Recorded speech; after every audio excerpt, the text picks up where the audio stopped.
And now we begin our award ceremony with the first award of the evening.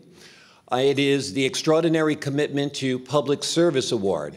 Please welcome to the stage Ms. Zeenat Rahman, Director of the Center for Faith-Based and Neighborhood Partnerships at UCED, to present this award.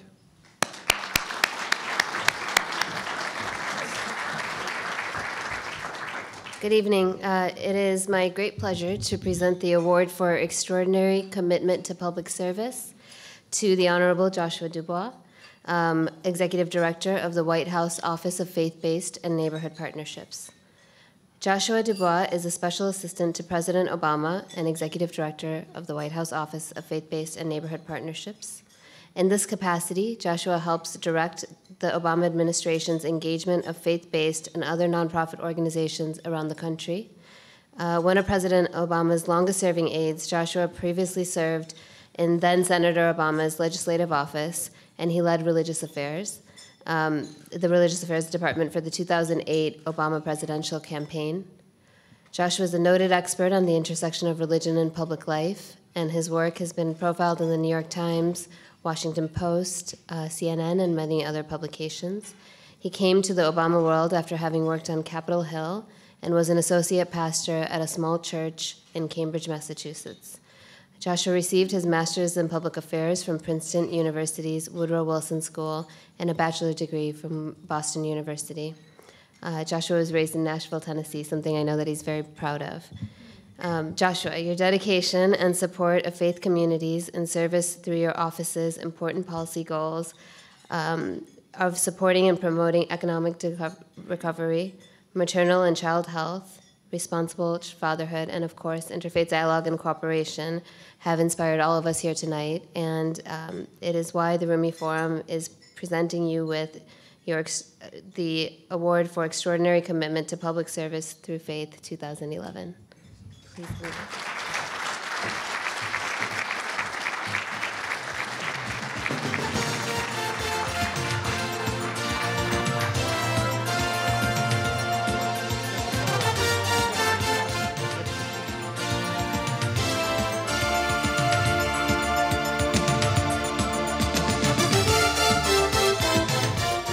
Well, I'd like to thank the Academy. I'm just kidding. Thank you so much, Zeenat, and thank you for your tremendous work at USAID and in so many other capacities. Zeenat's a good friend, and we've worked together for a long time. I also want to thank some wonderful folks on our staff at the Faith-Based Office who are here tonight and who've really shaped President Obama's approach to interfaith dialogue and cooperation. Alexia Kelly, somewhere here, John Kelly, Mara Vanderslice, and other folks. Friends, it is my deep honor to accept this award from the Rumi Forum.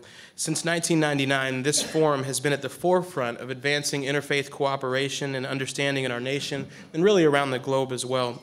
So I'm truly humbled that you would recognize me in this way and deeply appreciative of this award. You know, cooperation among people of different faiths is a principle that's near and dear to President Obama's heart. In his first job in public life as a community organizer on the south side of Chicago, he worked with folks from different religious backgrounds to strengthen communities and ease the suffering of families who had fallen on hard times.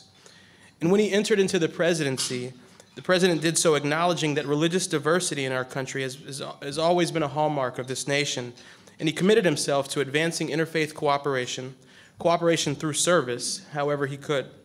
And I'm glad to say that this administration, through the Office of Faith-Based and Neighborhood Partnerships, through our State Department, and through other institutions, has really done just that. We've kicked off a new era of engagement with religious leaders around the globe through the Interagency Working Group on Religion and Global Affairs and the State Department Dialogue on Civil Society. These are really mechanisms that for the first time get our foreign policy establishment thinking about religion and working with religious leaders around the world.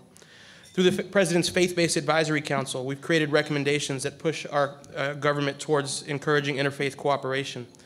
At the Federal Emergency Management Agency, we've begun a new program to encourage interfaith disaster response when tornadoes or floods or other calamities affect our nation.